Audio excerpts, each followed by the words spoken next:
For the past 2 summers, my son's soccer team has worked with a local group that does speed and agility training. I know nothing about the staff that does the training, but I've lived around high-level college athletes and performance coaches, and I'm genuinely curious about their workouts. I've learned a lot about what goes into it.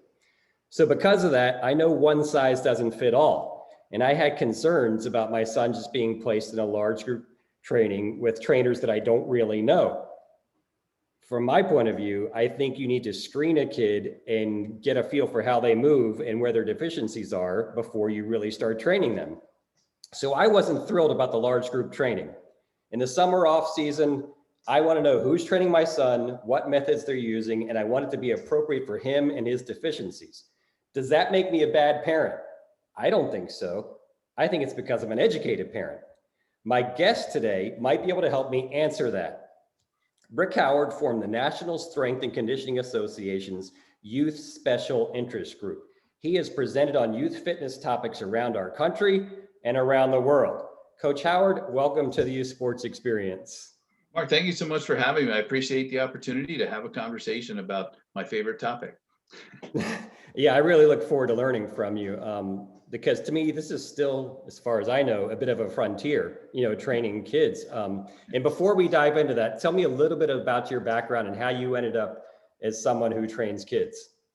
That's a good question. I have my doctorate in health promotion and wellness from Rocky Mountain University out in Provo, Utah. My focus of my research, of course, was on peak height velocity. The study was done on boys, looking at the maturational changes in their ability to squat and to jump before they hit puberty and after they hit puberty. I really got into this world when I was in Philadelphia. I actually had a fitness center up there. And I started to notice, I had a program with one of the local high schools. They actually had a fitness academy. So they would send students over to me. They would help with training programs for people. They would take blood pressures and we would talk about where they were. I started to go to see some of their contests. And it was just fascinating to me to notice the level of athletic performance that they naturally had, but a lot of kids didn't. At the same time, I got involved with the facility in the suburbs, where it had all these opportunities for kids to go and play all these games and do all these things. But what I noticed was they didn't really have that same level of skill. So I said, well, let me find out more about this. And back at that time, the President's Council actually used to keep a really extensive library of articles and artifacts and stuff. And this was around the same time that Arnold Schwarzenegger was doing his inner city games around the country. My wife and I actually ran the inner city games in Philadelphia. So we went down to the President's Council to find out more information, and that's kind of how I got involved in setting up different things for kids to do in Philly. And then from that, I kind of graduated onto what I did with NSCA. So now I know two things. I got to call you Dr. Rick Howard. And then two, I'm already curious now, when you talked about peak height velocity, jumping and I guess sprinting, things like that, with prepubescent and I guess post-pubescent or maybe in puberty boys. Did you discover any great secrets? Any what we would call cheat codes in the video game world that people play now? Yeah, the thing that I discovered is that if we coach well, kids can do things, without giving them any coaching. Some of their technique was not solid. So the results of my study really were not all that exciting. But I think the big key takeaway for me from that certainly was that, I think if we'd had the study set up in such a way that we had an intervention where we showed them what to do correctly, we probably would have seen some significant changes, which we would expect. But like you mentioned earlier, we don't always know what that looks like. How do we coach it? What is it supposed to look like? So that was my key takeaway from the study. Mm-hmm. I mentioned in my open, I'm hesitant to just throw my kids into a large group training where I know nothing about the people doing it. When a parent says to you, my kid's soccer team or my kid's basketball team is being asked to go do this group speed and agility training, what's your advice towards that? How do we know if the people doing it are going to do a good job? It's interesting because it's a real challenge, because the word out there, everybody wants their kid to be the best they can be, and there's nothing wrong with that. For somehow in our society, we thought that the bigger, faster, stronger mentality of getting kids out doing things as early as possible is best. but I like to use examples from other subjects in school.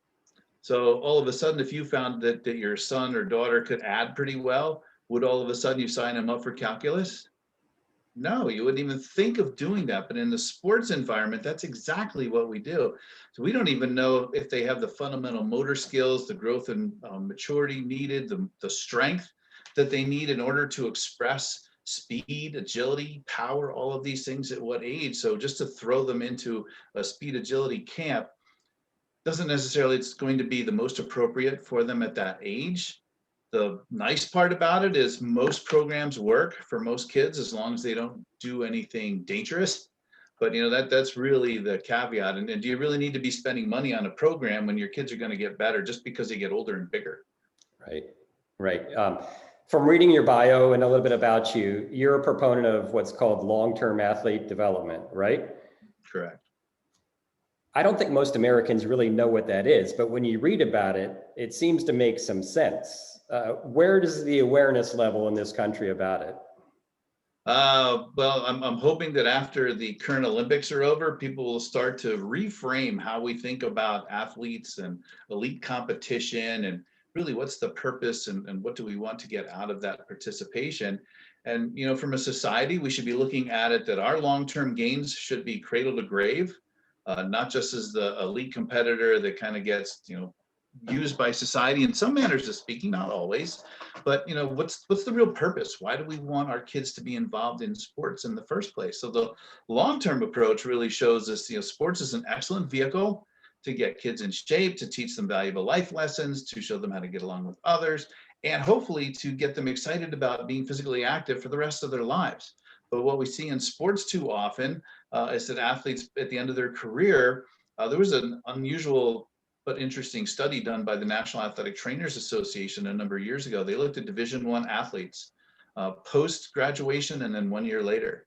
1 year later, the majority of those athletes were as sedentary as the rest of the population because they never really learned what to do, why to do it, how to do it, or they'd suffered significant injuries from participating in their sport to the point where they were sedentary 1 year after participating at the Division I level. So the awareness, the education of this in the United States is very small. We have a small group of people who are committed and dedicated to long-term athletic development. There's some issues with the name, which we try to figure out how to get around. You talk in a physical education setting and athletes, it's kind of like having somebody in one of those advanced courses when they think about an athlete, because unfortunately, we always think of an athlete as an elite athlete, but that's not necessarily true. We think of an athlete as anybody. We're all an athlete in some way, shape, or form. It's, are we actually practicing it? At what level are we? And do we really want to be involved in competitive sport? Being an athlete is your ability to move. And in our position statement we did on LTAD, we defined athleticism in that way, and that it's, can you move in a variety of ways, on a variety of surfaces, in a variety of conditions, and with grace and style and purpose, using all of our fitness attributes to be able to do that. Using that definition, most of our athletes wouldn't really be considered athletes at all. They're really specialists in one particular sport, but they don't have that broad athletic base in which to really demonstrate that, not just in that sport, but other sports. So when we see an athlete who plays more than one or two sports and can do it well, that's an athlete. But we don't really frame it that way, unfortunately. And we've gotten into this mentality that if we don't get our kids involved by age 6, along that professional track, they're never going to make it. But we don't do that in all the other subjects. A friend of mine has this really great meme, and it shows this little girl up at the board, and it says, U7 math, been specializing in math since age 4. When we put it in that context of school subjects, everybody goes, that's stupid, that's ridiculous. But that's what we do in sports without even batting an eye. Right, right. I know if people look it up online, they can read in depth about long-term athlete development. And there's a protocol there, right? And there's what they call windows of opportunity at certain ages. If you were to give the abridged version here briefly, what exactly is long-term athlete development? Well, long-term athlete development should focus on all of those words. So what's long-term? So, in our society, it's a win by Friday. So we said, can you actually peak by Friday to win the big game? That's as far as we think forward, whereas we really should be thinking of that whole cradle to grave process of the development of all of our youngsters all the way through, all of a sudden you'll see that the kids by age 13, over 75% have stopped playing. There's fewer opportunities, that's part of it, but they've either gotten burned out or they haven't really had as much fun as they should have. So they look for other things to do instead. So long-term should be, how do we engage them for a longer process? It shouldn't be wins and losses. It should be more satisfaction. And you can look at video games for a good analogy for that, I think. Video games are set up so that kids always want to get to that next level. We don't have that in sports. We have it set up so that it's an adult-focused way that we get to that next level, not really a kid-based way. The athlete we just kind of talked about, what does that look like? How do we get from one level to the next? Well, it should be the role of an athlete, and how do we address each of us where we are at that particular point in time to get us to that next level? We don't all have to be at the same level. Not everybody gets an A or a participation trophy. The development part is really the crutch, I think, because most people don't know too much about youth growth and development to be able to take a look at that. So if we say things like peak height velocity, we're like, what? So we'll just say maturity. When you hit puberty, what's that measure? And like, oh, okay, now I get it. But, we don't really track that very well in the United States. In other countries, they do a nice job within their sports development system because we know kids are much more likely to get injured during peak height velocity. So we need to watch that during that particular growth phase called adolescent awkwardness, right? So how do we get there? But unfortunately, it hasn't gotten a whole lot of play in the US, although the US Olympic and Paralympic Committee actually have their own version called the American Development Model. So they have something that's already out there, but even sports within national governing bodies have no idea it exists. Very interesting. So peak height velocities when you're growing at your fastest rate, right? During your puberty growth spurt. So is that strictly DNA based, or is there anything you can do to maximize that? Wow, there's a good question. It's basically based on your parents, so there are some formula that kind of look at the growth patterns, the height of the parents to kind of have an idea of what the height of the youngster is going to be. But essentially, we know that, most girls hit peak height velocity around age 12, give or take a year or so on either side. Boys are around age 14 with a year or so on either side. So we know around when it's going to happen, but most recently, we've seen a change in that where kids tend to be maturing more earlier, you could say, than before. So that's tending to shift physically, at least a little bit to the left. So you see some kids maturing earlier physically, maybe not mentally or socially, which causes a big disparity also. But when we're looking just at the physical perspective of it, we need really to be aware of how our kids are growing and developing. All of a sudden, kid shows up for practice and they can't kick the ball the way they did last week. And everybody's yelling at them like, what's wrong with you? They grew, right? So all of a sudden their limb length is longer, their trunk got longer, they're a whole different person. And yet we still approach them the same way we always did. And that's not correct.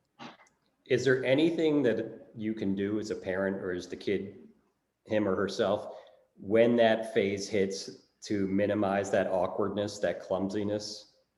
Another great question. The best part is, just to retrain those motor skills. Essentially, you're a new person in a new body once you've grown and developed. But you'll see the literature really says that since most of us develop most of our fundamental motor skills, running, skipping, hopping, jogging, catching, throwing, all of those things, by about 5th grade. So by around, if you start school at 5, around 10, 11 years old. So after that, you don't really see it taught very often in physical education. You don't see it really emphasized in sports practice, but you could create different games within your warm-up before you play that incorporate some of those fundamental motor skills that you might not use all of the time. Keep incorporating those. Kids find it fun. It's interesting. I'll work with a group of high school students. I'm like, all right, so our warm-up is we're going to skip. They can't. They either didn't learn it or they haven't done it since 4th grade and they're really awkward and clumsy trying to do it. Or they went to one of these sports performance camps that does A-skips or improving speed. So they do this really, jerky, tight motion of skipping, driving their knees up, but it's not a loose, fluid, easy moving skip like we learned it in elementary school. So I'd like to go back and retrain a lot of those skills, or for a lot of kids, you're actually training it up front because they never really learned it. So if you really want to broaden that base of athleticism for kids, the greater number of skills that they have at their disposal, the more likely they're going to be able to solve movement problems with those skills out on the field or court. So if your kid gets to be like, say, 13, can you make up for lost time, stuff that wasn't hit when they were, 7, 8, 9 years old? Yeah, you can. Some people tend to think that, you'll never get to that really high elite level, but is that really the goal for everybody? I mean, you could certainly be proficient and you could participate in high school programs, college programs, and even adult programs. Maybe you're not going to be elite, but in a lot of sports, they show that kids like in that high school level after they've hit puberty, playing sports then is what really gave them that growth pattern. It's an interesting notion that was discovered by Malcolm Gladwell when he was talking about how those kids born earlier in the year pattern for sports were the ones that tended to play. Well, yeah, because developmentally they were older than the other kids in that same group level. However, most of the research indicates that those who hang on, so those who are later matures who hang on to the end of the developmental continuum and keep playing and are still there, they're the ones who tend to set a lot of the records once all is settled in high school. Let's say I make you the czar of youth fitness in this country. Would you make the LTAD curriculum part of the school system? Yes, absolutely. And we've done a lot of work in trying to educate those in physical education and in other subjects because last time we all checked, we have an obesity epidemic. We have issues with infectious diseases and COVID-19, which are affected by lack of physical activity. We've seen that physical activity go down over the last 18 months. So there are lots of different ways that we look at it. We don't look at it just from an athletic performance point of view. It's really a public health issue when you get right down to it. To really improve the health of all of our citizens, we have to make you active and like it and enjoy it and want to do it and continue to embrace it. So, a lot of kids like the challenge. The definition of fun is usually the balance of success and challenge. So we have to make them successful by having small-sided games or more opportunities to score. Because quite often what you've seen in the old sports-based phys ed is, those kids that were good at it, and the others just stood around and waited for gym class to end. So, how do we change that within a school and not just within phys ed? If you think about how our school day is set up, we talk about how much physical activity we need, but we don't embrace it in a school setting. Kids will sit in class for 3 or 4 hours without getting up. And then they have to be quiet. They don't get to move around. If anything goes wrong while you're trying to get them to sit for 4 hours, they can't have recess.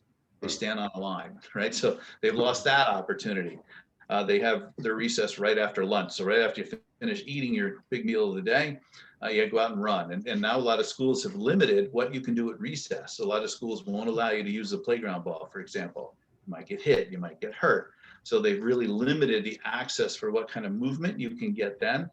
So they've really downplayed the importance of moving throughout the school day, whereas in other countries, it's still a significant part of what they do throughout the day. They get movement breaks, opportunities to do things. And there are schools that, I'm not saying that every school does it wrong. There are schools that are doing a really nice job of getting their kids to move. But if I was the fitness czar or the LTAD czar or the sports czar, whatever position you can give me, yeah, I think that at the school day, because that's where we get the kids. And from a public health point of view, we know that it's a lot easier to get kids into positive habits than it is to change those habits once they get older. I know there's a lot of sports to choose from. Let's just say hypothetically, you could script in a calendar year a rotation of sports for a 6-year-old, 7-year-old, 8-year-old to play. Which ones come to mind as the ones that really hit different areas of movement, the ones that you would like to see addressed? Another really good question, because most of the literature says that gymnastics is something that all kids should learn so they get really good body awareness. When you're looking at the different categories of motor skills, body awareness is one of those categories. Can we stop? Can we land? Can we roll? Can we get up? So a lot of injuries that we're seeing in youth sports are because kids don't learn to fall. They don't learn how to get back up. They don't know where their body is in space. Then the other side is they don't have the strength to actually slow down when they need to and change direction as they should.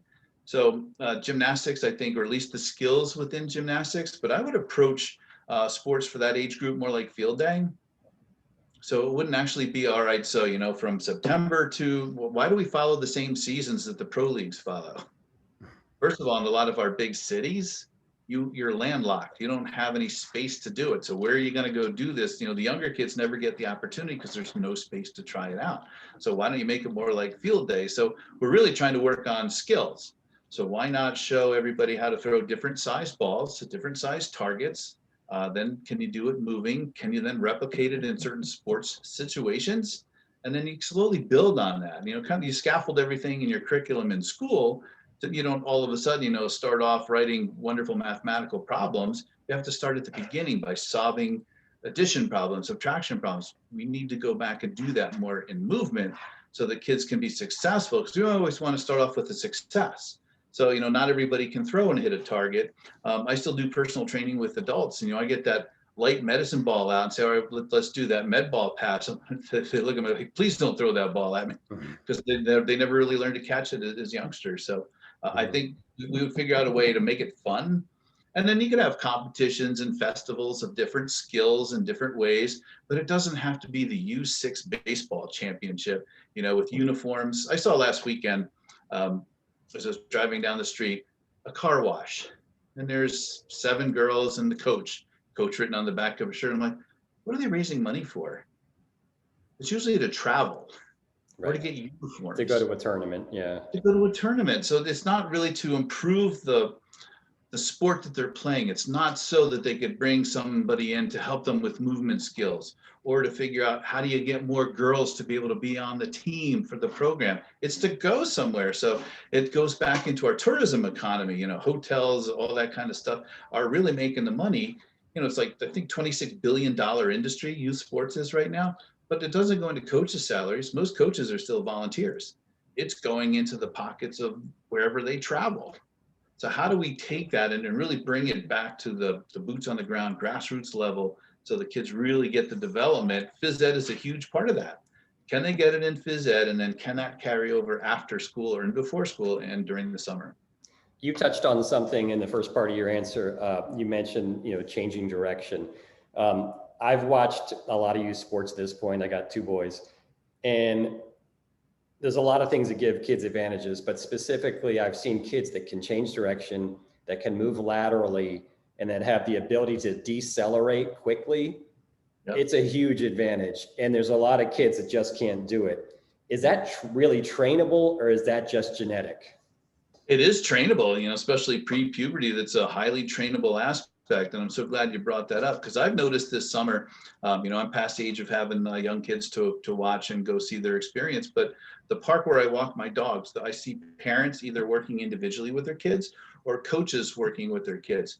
They'll set up cone drills or ladder drills, but they don't teach them how to change direction. What they're really looking for their product is that they're going in the other direction.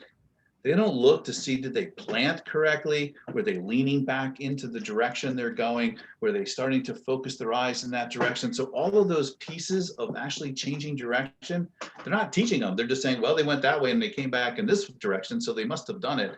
But yeah, some kids pick up on that better than others, usually early matures, because they might have more strength and size at that particular point to be able to plant and change direction, have a little bit more. But yeah, you definitely can train it. I was a victim of that growing up. I was a late maturer. So I remember, around 4th or 5th grade, kids start noticing the other kids and who's better at doing different things than you are. I was like, wow, I'm terrible at this. I was not a good change of direction person. And I think that's probably why I'm so passionate and excited about this, is because I didn't get all of that opportunity. I wasn't that elite athlete in 8th, 5th, 6th, 7th, 8th grade either. So high school, I did a really nice job once I caught up to everybody. So I think we all need that chance. And I think we need to do a better job of what I call filling the talent pool. In elementary school, all kids should be given these opportunities so they get to choose which pathway they go. We kind of lead that path for them of where they're going to go, and it doesn't always work. In your time, have you identified really which systems within us are trainable at early ages, which ones, really respond to, specific things you do with them? There is so much inter-individual variability, which is a fancy way of saying everybody's different. Right. So, you might, that's why they show, when you're talking earlier about windows of opportunity, we tend not to use that phrase so much, because a window implies that it closes. So that if you don't get that skill set, like if you look at the first iteration of speed is usually 7, 8, 9 years old, right? So if you don't develop speed when you're 7, 8, or 9, well, if the window closes, wow, I'm shut out. I can no longer develop that. But what we found is that most of the attributes for kids are trainable across childhood and adolescence. You don't know exactly where that sweet spot is for every kid. So part of the original question is like, if you're working with a large group of kids, can you actually train all of them? Yeah, because you're giving them fundamental skills in which to build, and they're going to get it at a certain point. Sometimes it's nice to see a group of kids where some kids are getting it and some aren't, because those that don't quite get it, they can watch the ones who are getting it right and kind of learn from that. Sometimes coaches, and I've noticed this all too often, unfortunately, they go to do the movement and their skills aren't all that good either. So, if the kid's really mimicking what they see the coach do, it's not really the pattern that you want to see develop. So there are lots of ways of doing that, but getting kids of different ages and abilities at the same time to grow and learn from one another. It's great for the older kids to experience like, wow, I get it now. And then they can go back and help the younger kids too. I don't know if it applies to the kids, but I'm a big believer in FMS, the functional movement, system Right. people train with. What should parents look for, when they come across like a trainer? I mean, what do you look for in their background? What do you look for in how they're working with their kids to know if they know what they're doing and it's going to be appropriate? That's a great question. The biggest thing usually is, what's your coaching philosophy? Like, how do you approach this situation? Or you give a scenario, like you've presented here, all these different scenarios. Coaches should know how to address those scenarios. They should have a broad-based background in youth development and in working with kids in order to really do it. The first thing, of course, is a connection. I worked in a facility with a couple other coaches who were like, I don't really want to work with the kids. The bosses wanted them to work with the kids. I'm like, no, the kids are going to run them over. They're going to see right through that, and they won't last a week or two. So having that connection with kids, of course, is the biggest part. You can teach a lot of these factors. Unfortunately, a lot of our coaching education programs, like a lot of sports have at least a base coaching education program that they could go do. They don't always have all of these parts to it that they really should have for all coaches. But, do they know what LTAD is? What's the importance of it? What's their theory about monitoring and tracking growth and development and peak height velocity and the different elements? Do they know what the 10 attributes are? Can they describe them and how they would integrate them into a training program for athletes across childhood and adolescence? Things like that, I think, are important considerations that amazingly a lot of teams overseas do really well. We don't do that here.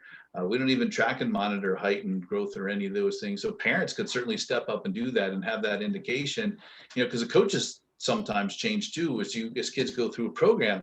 But you could go and say, hey, you know what? I just noticed that my son is going through pre-height velocity, so time to make those adjustments in the program. And if they kind of give you that what face, you're like, uh-oh. Then you don't know the next time. These are those adjustments I was telling you about on Monday. So. Yeah. Is anybody really doing clinical research on this type of stuff? I mean, I know it's not as glamorous, right, as, the adult sports world where all the fame and the glory is, Right. But is there really anybody out there, whether it's, I don't know, NIH or whoever, that's really doing hardcore research? Depending on how you look at it, I mean, in terms of the importance of strength training, the importance of getting all kids to move and what they need to do. Avery Fagenbaum, who is over at the College of New Jersey, he's like the leader of international pediatric exercise science, like what kids should know and be able to do. He was part of the writing team for the position statement. He has a term that he coined called exercise deficit disorder. So for those kids that are not meeting the government regulations for the amount of physical activity kids should have, at least now there would be a diagnosis, so you would be able to have an intervention for kids to be able to get treated for that. So he's done a lot of work. Like you said, might not be as glamorous because it's kids of different ages and can they get stronger, showing that the stronger kids can get, the better they are at performing motor skills. Because a lot of times you look at it and you're like, well, is it because the kid can't lunge? Or is it because they don't have the strength to lunge? And so you have to be able to examine both pieces of that to see exactly where the issue lies for that kid. Internationally, Rodri Lloyd, out of Cardiff Metropolitan in the UK. He's probably the most up and coming exercise science researcher in pediatric population. He has a lab at his school where they actually do training with kids, and they've come up with really great ways. He uses what they call athletic motor skill competencies. So they look at the different factors of athleticism and how to integrate them into your program over time. There was just an LTAD special feature issue of the National Strength and Conditioning Association's Strength and Conditioning Journal. There's an article in there about how to apply those athletic motor skill competencies that he had in there. It's a great article for Is that online somewhere? Yeah, I think you can actually, I think that one is free. I'll have to go back and double check. You know, some of the articles are free and some of them there's a paywall, but I'll look, I could send it to you afterwards. So you have that. Okay. But you know, those are great places to look. You know, from an injury perspective, Greg Meyer, who was at Cincinnati General, he's now down in Atlanta. He's done a lot of things, you know, with landing, because one of the key things we have for sports participation, we want our kids to do the best they can do, and we want to reduce the risk of injury as much as possible. So we also know that there are landing mechanics that we need to look at, especially in girls. So he's done a lot of that leading research with ACL injuries, landing mechanics, how to produce strength programs to overcome some of those things. And I think that's where the magic is for those three researchers in particular. Yeah, a lot of times our initial thought is always muscles, muscle, muscle, right? You know, but what about things like the nervous system? You know, those neural connections that are built, are those trainable? Can you create more of them? Can you make that message travel faster, you know, from brain to muscle and back? Mm-hmm. You know, it's interesting you're talking about it because that's a lot of the research that doctors Lloyd, Feigenbaum, and Meyer have looked at in terms of, you know, neuroplasticity, which is strongest when you're young. You know, get that neural pruning, so to speak, so that you do make those nerve connections. And resistance training actually helps that because you get to figure out where those firing patterns are. But it's not enough to just do a strength exercise because most of those are stationary. You're not going anywhere when you're doing most resistance training, but it's a good closed pattern so that you recognize what can be done. You're right on point because too often what happens in practices is they do skills and drills. You know, it's easy to Google it or go to YouTube and you'll find, all right, here are 10 skills and drills to entertain your kids at practice today. And you're like, oh, let's do those then. So, you know, running in and out of the cones, but that's not what the games are. Games are, you know, movement pattern choices that you need to make in different scenarios, and you don't know what they're going to be exactly. So you need to create those small-sided efforts for kids to learn what to do in certain scenarios. And as they figure it out and continue to do that, those neural pathways get stronger. What about flexibility and mobility? Are we just born with that, or is that something that you can improve? And certainly it affects performance, right? Like I know, like for myself, like I have probably poor ankle mobility. So it affects my ability to get into a squat, which affects my ability to play low. Right. Yep. But for kids, you know, you would think that they would normally have a decent amount of flexibility, mobility, and stability. It's not always the case. The issue, I think, with a lot of those factors is that it's not just one factor that's affecting it. So, you know, just because you can't get into, let's say, a parallel squat position, or if you look at the overhead squat assessment, I can get into a low squat, but I can't with my arms over my head. I don't play a sport with my arms over my head. Right. So when I do an analysis of a squatting position, if I'm looking for depth, I want it to be in the position that I'm going to be using for my sport. So if I'm a lacrosse player, can I do it holding a lacrosse stick? You know, if I'm going to be in defense, if I'm the shortstop, can I do it with my hands in the shortstop position? Can I hit that crouch? I don't care about getting my arms over my head because that's telling me that it's a different issue in my upper body, which is fine. And I think it's a good tool. It's a good screening tool, but I don't believe it to be the be all end all. It's just a tool in our toolbox that gives us information, just like most of our assessments are. So really looking at why do you need to look at it and what information is it going to give you? I think it's really helpful. So there are a lot of things with the squat. So I'll do a TRX or a suspension trainer squat, because if I can offset gravity and have you get down into a squat, I know it has nothing to do with your mobility and stability. It's all those motor patterns. So I need to figure out how can I get you to do the motor pattern better. And guess what? Doing a stability squat, holding onto a TRX trainer gets you into that pattern. Then once you get the motor pattern, then you let go, right? Then you can do it in free space. Like, all right, here it is. Then I can load it. So, that's a tough one too, because some of us are actually stronger in a loaded position than we are unloaded. Mm. So it's not always that we say, well, unless you can do 20 squats in free space, you can't load the bar. It doesn't always work. Some people, if you just give them a little extra resistance, it helps them to set that position. So you really have to be individual about it and see what makes each athlete get into the position that works best for him or her, and then either progress it or regress it, depending on what the positions are that are required athletically in general at first, and then specifically to whatever sport you're playing as you go along. To get the benefit of the type of training that you're talking about, Mm-hmm. how long should a session be for a kid? How many times a week do they need to do it? Is one time a week enough? No. But the good news is you could put it in as part of your dynamic warm-up. So you could do it like within 5 or 10 minutes in the beginning of practice. And if you practice 3 times a week, that's enough. That's a great start. You don't have to set aside time, because unfortunately what happens with kids, if they do get the advantage of having a strength professional come and work with them, it's usually the coach wants his or her time to work with the athletes for the sport and say, all right, I'll give you 20 minutes at the end of practice. The kids are wiped out. They're hungry. They've been on the go all day. So you're not going to get the best benefit. So we know that power movements, anything we want to do explosively, needs to be done early to have the best effect. That neural connection again, right? So if you could do even 10, 15 minutes, and this is some of the research that Dr. Feigenbaum has done, give me 10 or 15 minutes in your warm up and I can improve your strength and performance. Mm-hmm. So that would be a much better approach. It should be part of the situation, part of the practice. It shows another part too. It shows that the coach really does value fitness and getting the kids in shape to play, not just playing the game. Because too often, unfortunately, that's what's happened too. Kids get out and they start playing. They're not prepared for the rigors of sport. What they're doing in practice is not really enough. And, sometimes they'll say, well, I'm putting in mental toughness. Well, that's not really a thing. So we want them to be mentally prepared for the rigors of the sport and physically prepared.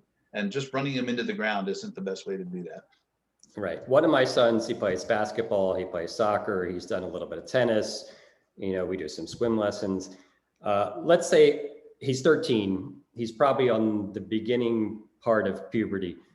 I bring him to your facility. How would the process start? What would you do with him? I start off with something that's really simple, and most kids laugh when I have them do it, but I have them walk back and forth across the gym floor. It's amazing what you can pick up. So I might say, stop carrying your backpack over your right shoulder. And like, what do you mean? Because you stand like this, because you always carry it over your right shoulder. So it's dropped your posture on that side. Look at the way their sneakers wear when they're walking up and down the floor. Are there any patterns of their ankles inverting, everting? Do you notice anything with their knee collapse? Because if you can't walk right, that's our most fundamental movement pattern. Why am I going to try to get you to run, to jump, to sprint, to cut? I have to work on that first. I have to make sure that you have good alignment in your most fundamental pattern, and then add other patterns to it to get you where you need to go. So it looks easy. It sounds good. Then I'll have them walk backwards, because a lot of times, kids are smart. They'll say, oh, he's watching me walk. I know that I have this little thing in my hip from, I had a knee surgery last year, and they'll try to fix it when they walk, but they won't be able to do it when they walk backwards, and you'll see it. So. Mm-hmm. So I look at the patterns that way. Just see what I see when they move in different directions. Gives me a much better idea, because then you coach it up. If sometimes kids don't know that they're collapsing their knee. It's not that they have a weakness. I don't have to necessarily run over and get the TheraBand and put it around their knees and have them do lateral band walks, right? Maybe they just need to learn how to do the movement. So it depends, but I have to go through those progressions to see where they are and what we really need to work on. Right. I've told many parents, as we sit there and watch little kids play sports, and you see a couple of kids that are really advanced, doing better than the others. I try to say it diplomatically if I can, but really not a lot before puberty really matters that much, because so much can change. You and I have both lived this. Right. Yep. But sort of what you're saying is some of the pre-puberty is preparation and does carry over post-puberty, right? Correct? Absolutely. So, that's why it's such a critical time. That's why I've got a physical education system. Our best phys ed teachers should be teaching elementary school, where you're developing all of those fundamental motor patterns that you're going to be able to use for the rest of your life, because it's the confidence and competence you have in your movement ability that's largely going to determine whether you want to continue to move. Same thing when you're playing sports. And what do we see when we see kids play sports? And I see this all the time. Parents have their little stadium chairs. They set it up along the side of the field. They're all talking with one another. The kids are doing 2 or 3 different things, but they're not learning anything. So yeah, maybe they're all kicking a ball in a goal, but they're not really learning how to kick the ball into the goal. I see way too often that they're not really being taught the process of what to do. They're only looking at the product. Did the ball go in the net? But that's not always the best way to look at it. And even within one sport, it's a wonderful opportunity to teach kids all of the skills they're not getting in that sport. So I worked with a group of swimmers, for example. I had them play basketball because they could only do things in the water. And then their push off of the platform was not very solid for a lot of them. They didn't have the power to do it. But once they started playing basketball and started figuring out, just going up to try to make a shot, which they were not very good at in the beginning, but it was pleasant, it was fun. So it doesn't always have to be like a specific skill and drill. We can get them doing different things. And Jeremy Frisch, who's up in Massachusetts, he does a really good job. He sets up all kinds of obstacle courses for kids. And they just run around, they're just having fun. But he's getting all of their fundamental movement skills put together. They're all figuring out how to solve different problems. He has different platforms or different pads at different sizes. They can determine at which level they want to challenge themselves today. So if they're feeling really good about their ability, they can try the hard one. If they're not feeling so good today, just go for the medium one. So they get to set that stage. We don't do enough of that. We just have them running up and down the field, kicking a ball, not always correctly, right? So we'll say, all right, soccer has to be in this part of your foot. Okay. But, they don't really have the setup, because kicking a ball is a combination of 2 skills. It's a combination of running and kicking. But if they're not really running correctly, then you want them to kick something, the skill is going to break down as soon as they get ready to contact the ball. I love the creativity you talked about, with finding solutions. It keeps it fun, right? Oh, yeah, absolutely. Yeah. But a lot of us don't really have that expertise or knowledge base to say, well, why don't I do this? Because you're like, well, that sounds so silly. I need to focus on the skills and drills. We think about our coaching has really evolved, our modern day coaching from World War II military drills. So we still use a lot of that in our coaching practices, and it doesn't work for kids. Kids don't want to be yelled at. Kids don't want to be punished for something and run laps, because it doesn't really teach them anything except that exercise is punishment. But we could be so creative and do different things. And one of the best things that I found when I taught phys ed, ask the kids. I had a whole unit where they had to bring in a game. I'm like, you know what? Let's see what you know. And they brought in some of the coolest games that we would use for warm-ups and for other things for the whole rest of the year, because they learned some pretty cool stuff, or they'll make it up on their own. And just to watch what they'll make up is really, really very interesting. And then I can integrate that in. I can use it as a reward when we're doing practice or whatever, because strength and conditioning is not always highly valued, even by parents. They want to see their kid excelling at the sport by playing more of the sport. Like, I don't have time for strength and conditioning. We have a tournament tomorrow. Right. Right. So figuring out how to make it fun and engaging. Kids don't always get tired. So I always get complaints from parents like, I expect my kid to come out of there soaking wet, breathing hard, and really tired. I'm like, well, you're in the wrong place then, because that's not to their best benefit. And you have to explain why. It's not all about getting tired. It's about getting better. I'm sure you were a really popular PE teacher. That sounds like a lot of fun. Within your workouts, and I won't keep you much longer, do you have a couple of favorite go-to movements or exercises that you always incorporate with the kids? Yeah, some kind of jumping, I would always say. And I have a broad jump mat and then a vertical jump. It's just fun. Like, kids like to see how many of those veins they can actually hit. They don't realize how hard they're working. Next thing you know, they're reaching up they hit the white one. And now I got a blue one. Right now I got a red one. They're really getting a lot better at jumping. And but that's the reward. That's the reward you were talking about earlier, like the video game. That's right there, exactly. And so they want to get to that next level. They say, all right, so how far up did I get last time? And then they'll try to do better. Same with the broad jump mat. You can measure where they're going to do that. The other thing I think would be a medicine ball. There's just so many fun things you can do with that, like throwing it backwards over your head, pushing it forward, doing different relays. I interestingly had an experience with a group of older gentlemen who were part of a golf fitness class that I got to monitor one day. I got out the 2-pound medicine ball. We played hot potato.